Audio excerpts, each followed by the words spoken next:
And I think our lives, at least my life, changed as we went into teen years. I think the atmosphere changed. We had more sense of, I mean, you could call it violence. In those days, it was simply street fighting. It was that kind of stuff broke out because we had young guys in our neighborhood that weren't the best Sunday school class you would imagine.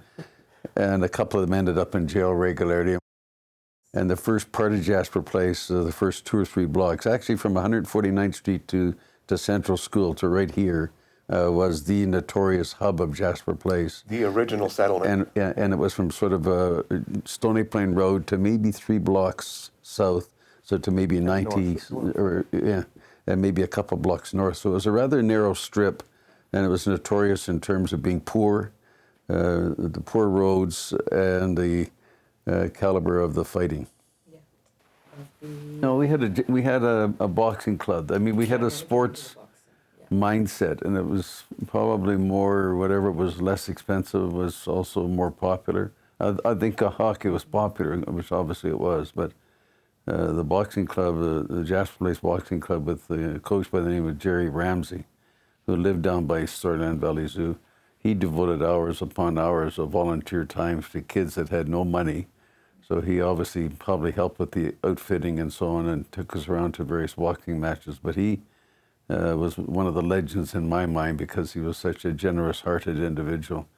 Had his own boxing history as a lightweight up and down the west coast of California. And it was just good for kids like my brother and I and a bunch of others from Jasper Place that never would have been involved any more than street fighting if he hadn't been around to get us channeled into a boxing club. In fact, his adage was that if you get caught street fighting, don't show up here. I don't want you in my boxing club.